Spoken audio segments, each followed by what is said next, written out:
Hey everybody, welcome back to the channel. This is Lisa, and today I thought we'd do a walk and talk around the property and tell you what we've been up to, so come on along. So first off, I wanted to show you, Ryan made this awesome sign and we've got it up where we want it, and I'm loving it.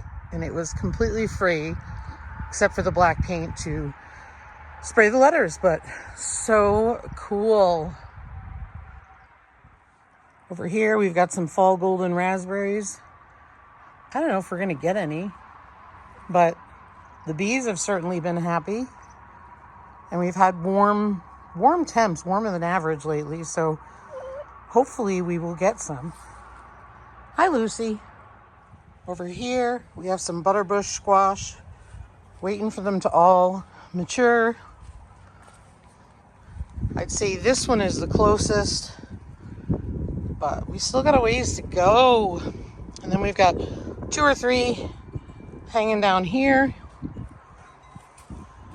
We've got a teeny tiny acorn squash. And over here, I'm gonna gently pull this up. We've got an acorn squash there, waiting for that to turn orange. On the back, another one here, and another one there, and some smaller ones.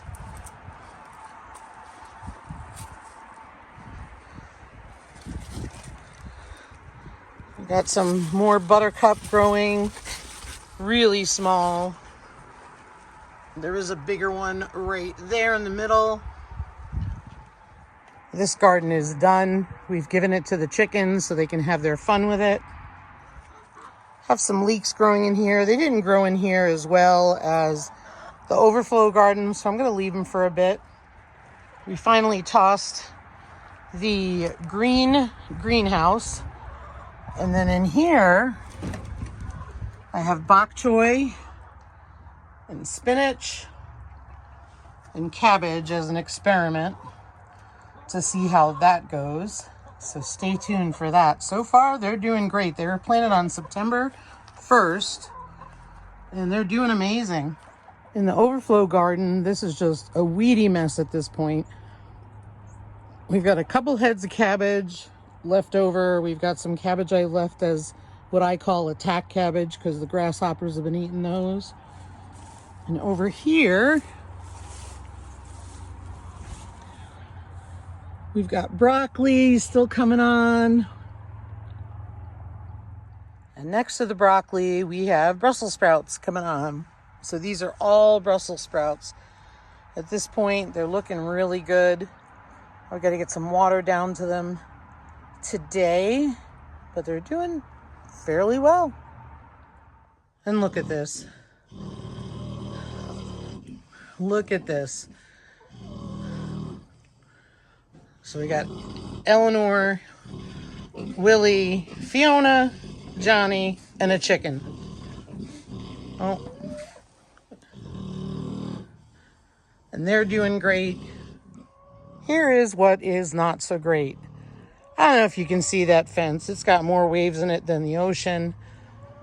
The girls have been rubbing up against it, and it's on rock ledge. We can't get the posts any deeper. So we are going to try and cement the posts to preserve it because we need it. But we're going to add some weight to the bottom. The problem is we can't dig deep. So let me show you what we did in another area that we're going to put here, because that's going to be our next project.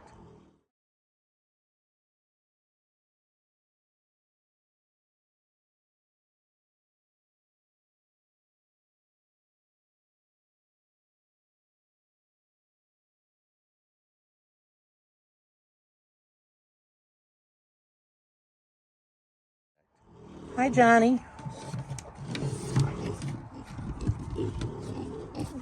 Hi, sweet boy. Hi, sweet boy.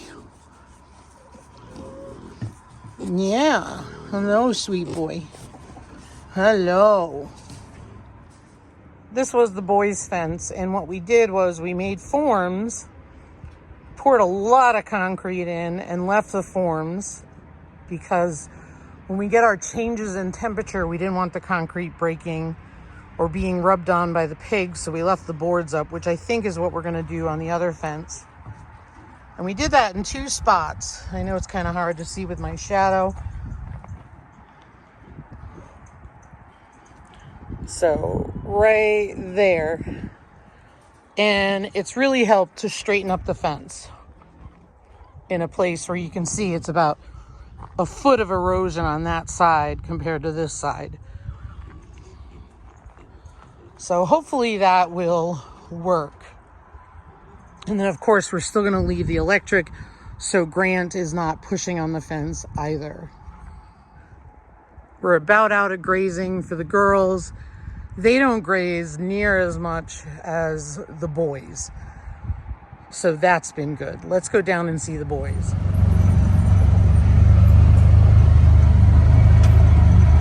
Really nice back here now, not having that building. We've got a place to put the tractors.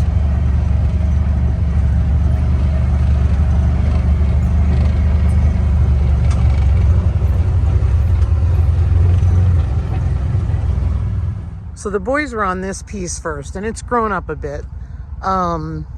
Unfortunately, we're always going to overgraze, and the reason why is because we don't have enough land or enough grass. So they're currently on dirt here, and they're doing their rooting. And so it's not a bad thing because it helps turn up the earth and stuff like that. And I thought, oh, they're going to root it up. They ruin it, and it's a problem. It actually turns out just fine because we'll rake it flat and it sort of tills everything. Hi, Grant. I got pine needles on you, buddy. Little good boy. Hi, Normie. And we still have 4 pheasants. There's one over there. It's hard to see. They're not totally blue yet, but they're getting there. We're going to let them go a little longer since we only have 4. And I'll see if I can put a picture on the screen of what they look like now. And it looks like they got into the wood pile there. So we'll have to clean that up. So right now the boys are down here a lot longer than we'd like them to be. And that is because we need to secure that fence first, which requires money and a lot of concrete before we bring them up. So not ideal, but it's working, and we will fix that fence and then we will bring the boys back up.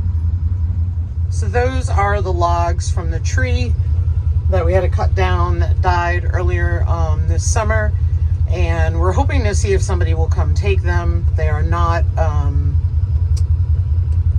good quality for the mill, so we're going to see if someone will take it to burn it. If not, we will cut it up and chunk it and put it on our burn pile. The other thing about these net fences at this point in time is it's really hard to get them out of or in the ground because we've been dry again. So at this point, we're leaving it. The boys have access to this. And then beyond those orange posts is the tree debris, and that's on our fall list. So once these fences are down, we'll take the tractor and we will rake up all that debris and get it cleaned up. And Ryan also finished the pig crate. So it's got gate here to enter and exit, or an entry, and here's the exit. We've got that all set. And then he's got these on here to hold the forks because it'll be lifted up by the fork lift tractor that we have. And we can reach through here. We will put stuff here just to make sure nobody can get out. But we have access through here to do tusks. We ordered the Geely wire. Unfortunately, it's on back order. And then that's foam padding for their bellies, because when you lift them up, their feet will dangle down, and that's how we can trim hooves. So we're real excited to finally have this. He started this 2 years ago, and then just life got in the way and busy. Over here, we need to make another meat bird feeder. So we're going to be doing that as well because we need 2 of them, we think, versus I have a round one. The long ones allow a lot more access. So fall is keeping us busy. So you can see these are our fall lists. We've got to, things you have to wait on, things that you can do, like the tractor, rake the tree debris. We have to wait to move fences, butcher the pheasants. We're waiting on that. We've got to clean gutters, but we're waiting for more needles to come down, pine needles that is, because they shed this time of year. We've got to take the hail netting down, but we're waiting on all the gardens to be done. We've got to trim hooves and tusks. Tons of things to do, right? So we're crossing them off one by one. We had 2 more lists before this, and we were able to cross a bunch off, and then we just carried some over. But always something to do. And last, I wanted to show you, look at all the flowers on my cayenne pepper plant. And look at all the peppers coming in.